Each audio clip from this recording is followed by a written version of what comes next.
Devin, I have some breaking news. Go for it. A new babe has entered the Eurovision villa. And her name is Antigony! Antigony! Should we talk about it? Let's do this!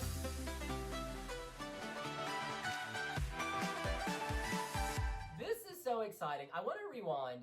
Antigony was performing in London, opening for Eleni Foureira, and on stage she said, quote, "It's my dream to represent Cyprus one day at Eurovision, so I'm manifesting. If you want to spam the Cypriot broadcaster and send my name, that would help." Before that, she was performing at Marina Sati, and I was there at the O2 Academy in Shepherd's Bush. And again, we were like, she's so good. I remember going with Tomas. Wiwiblogger from Lithuania. From Lithuania, and he was just like, oh my God. He was like, oh my God. All over it is like, oh no, mark my words. In the next 5 years, Cyprus will be sending her to... I was like, yeah, I'm not mad about it. She needs to go. But guess what? It wasn't 5 years. It was like 5 days. And you can watch the videos on the Wiwibloggs YouTube channel. We have performances, including of Habibi. Oh, love that. Now, we should point out, she is a North Londoner of Greek Cypriot descent, very much between two cultures. She speaks Greek, she loves Greece, she loves Cyprus, and of course she loves the UK. And she loves Eurovision. Yeah. She loves Eurovision. Now, she was supporting 2 major Eurovision stars. Absolutely. And I just want to rewind. Many UK viewers will be familiar with her from Love Island 2022. Now, she appeared at the pool on day 19 wearing a neon turquoise bikini. And Devin, we've just watched the clip. The reaction, she had tongues wagging. The men were losing it. And well, wouldn't you? I mean, there's something really sultry about her. She is like all woman, but she's got this sultry, deep tone to her like voice. a Toni Braxton voice. Beautiful, soulful. And I love how she asked them for an iced coffee while she was in her lounger, and they ran to make that iced coffee on tea. Wouldn't you? Okay. Yes, when a siren says, you deliver. Now, she also said in that video that her life revolves around music and food, a woman of my own heart, and that she doesn't have a specific type when it comes to guys. The common thread is sauce, which she said involved their vibe and energy. I like that. And that's the spirit of Eurovision, actually, in many ways, isn't it? Yeah. It's you know, you vibe with the right vibe. You give us the sauce, and she gave sauce in Habibi. Oh, girl. The music video for Habibi, our girl is holding a snake. I'm not talking about a garden snake. A boa constrictor, Okay, honey. this thing is straight out of the Amazon. And it's like the tongue is going all...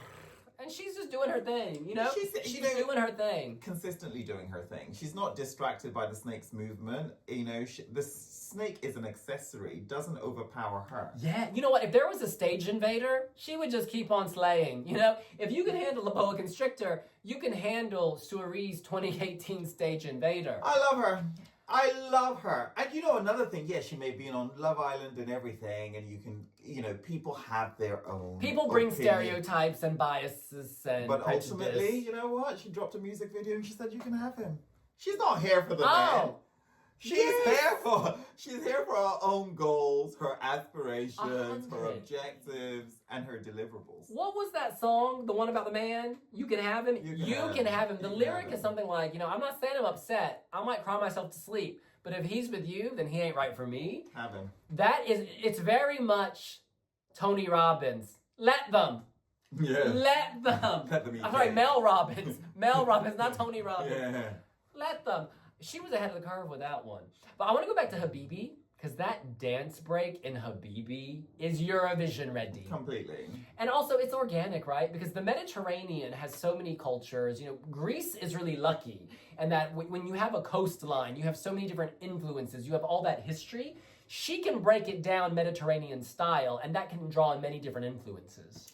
And one thing I love about her is that she's also prepared. She's not a one-trick pony. Yeah, she's been on Love Island, but she's an actress. You know, she does her own cooking thing, which she supports her mother on. She's also... That kitchen is beautiful. Oh, God. And she's also a singer. And when she was at Marina Sati's concert, I said hello to her very briefly, and she was going to attend to her merch stand. She comes with... Unreal. Goodies. Unreal. You know what? Because she wants... Large... Media. Girl, make it extra small. She wants to give back to her fans with the merchandise, and it's so sweet. She wants to get her name out there. She's pounding the pavement, putting in the miles. Because some people, let's be real, some people will say, oh, because you're wealthy, this is easy for you, blah, blah, blah. She's working hard. She is working hard, building a career. The Love Island thing, I don't know. I feel like people need to be less critical, right? She went on that show looking for love. Yeah, maybe she was looking for media exposure. That's what people do on reality TV shows. All I know is it worked because our girl's going to Eurovision. It worked.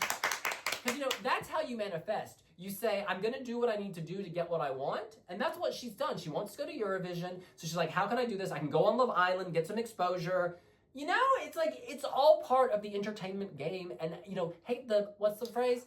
Don't hate the player, hate the game. But the other thing as well is that even if she was going on there to look for love, I mean, who are we to judge? That's her methodology. It either works for her or it doesn't work for her. And, even if it doesn't work for her, she can then, take stock and reassess. Yeah, and when you do these media things, you learn a lot about TV. You learn a lot about projection, how you want to carry yourself. I don't know. I feel like people are very judgy about other people's decisions. But she doesn't shy away from Love Island, actually, because I remember at the Marina Sati concert as well, she spoke about that. She teased a few new songs.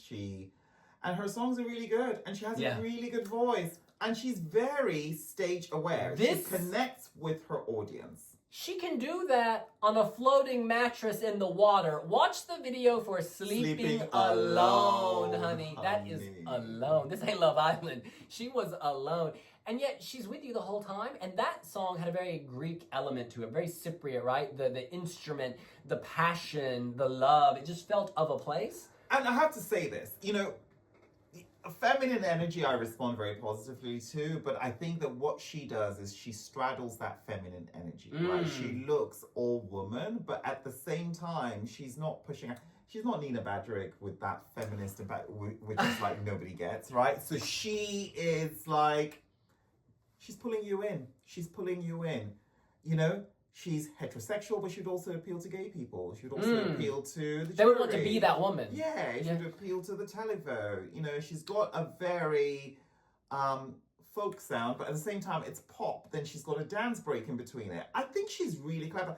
Do you remember when she did her version of Careless Whisper? Oh my God, the Serena sessions. Oh, it was really beautiful. And this sort of highlighted the power of her voice, the smokiness. It was like a delicious smoked cheddar soup. Oh, you know what I mean? And also, it's like deep wine. It invites you in. Paying homage to George Michael, who is of Cypriot descent. The voice is like Toni Braxton meets Amy Winehouse sometimes, the smokiness. I just really love that. It's her own blend. It's her own unique blend. When you hear it, you know who it is. I like her. And that's what you need. In a sea of singers, 26 in the final, all these voices, you're going to remember Antigony. You are. I really like her. I actually sent her a congratulations message when she was appointed. I was like, oh my God, because I was expecting 100%. The 5-year sort of milestone. It's like, days later, she's been selected.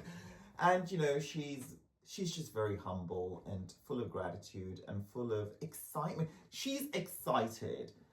Quite often, internally selected acts kind of just walk through it, right?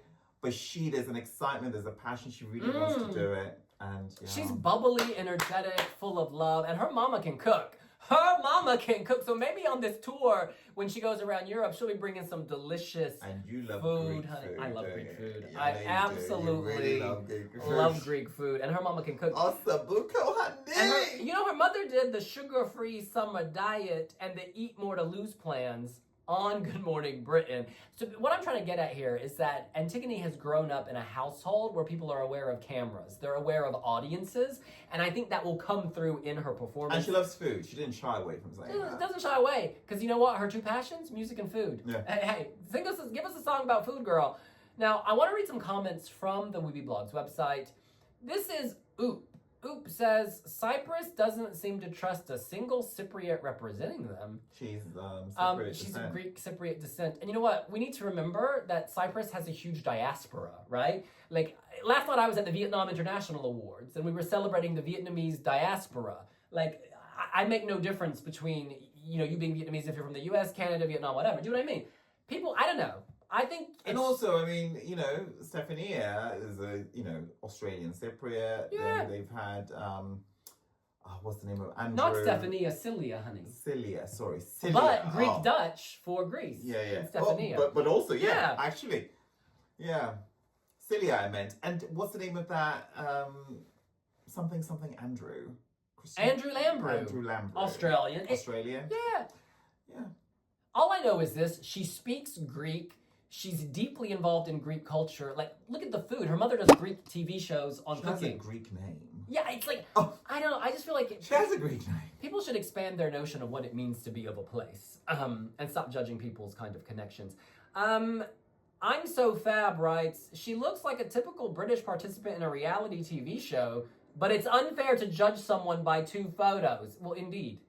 Indeed. And you know what? In the 2 photos, she's absolutely stunning. She's absolutely beautiful. So she's telegenic and stage ready. Mr. Alex 2803 says, this is going to be a typical Cyprus girl bop, isn't it? What's wrong with that? I was about to say, I hope so. I hope so. What's wrong with that? You know, I gave my heart, I gave my heart, I gave my heart to El Diablo. There you go. Got my love on what? Replay. Love that. Yeah. Love that. And of course, got me pelican, fly.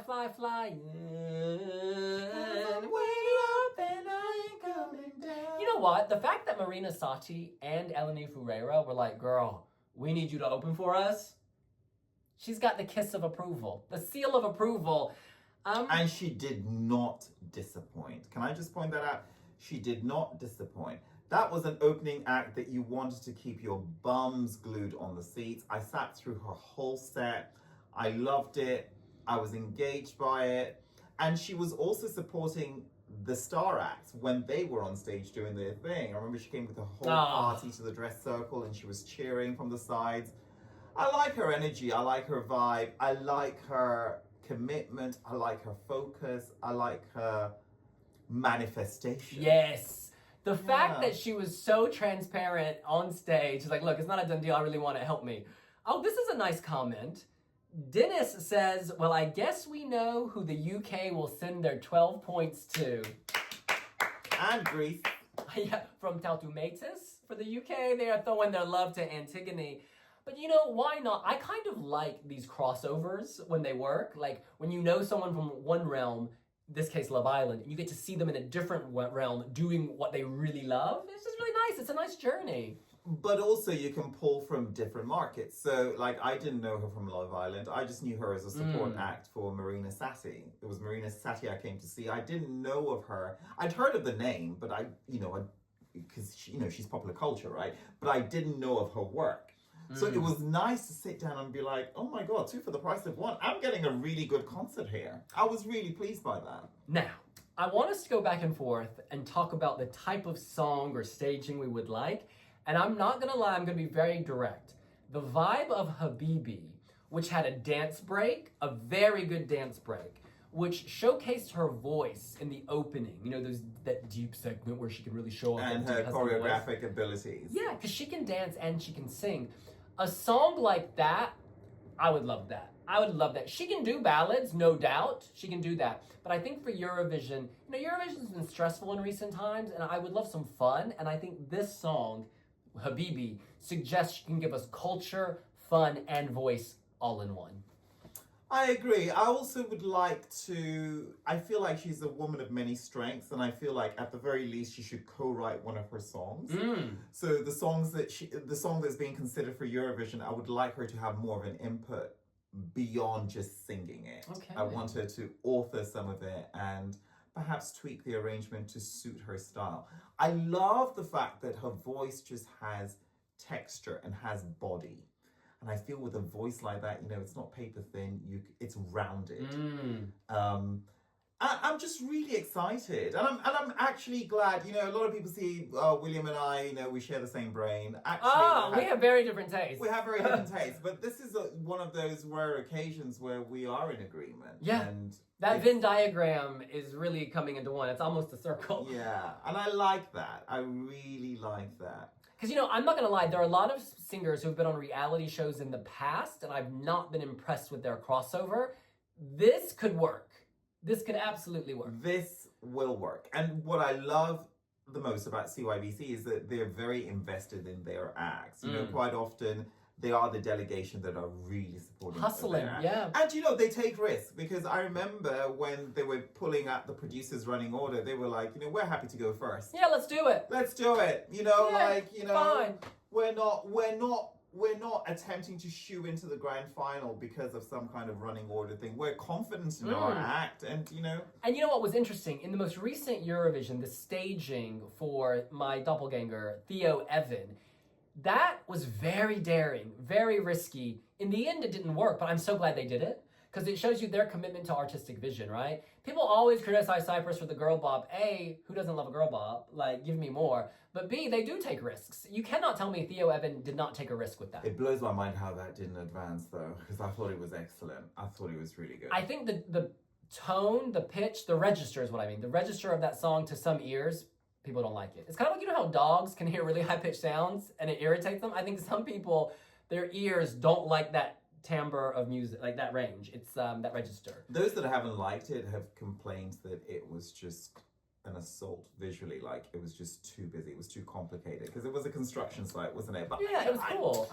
You know what? The construction sites that I see walking down the road don't look like that to me. They don't have people hanging, you know, the Vitruvian man slaying. I'm not getting a feast for my eyes when I look at a construction site. That worked for me. You know, it worked. I was just like, It worked, girl. served me more than 3 minutes. Oh, I could have girl. watched that. I could have watched that for 15. Okay. And that's how I feel about Antigoni, actually. Because when she concluded her set, I was like, oh, wow. 40 minutes has gone by just like that? Wow. That says a lot. Yeah.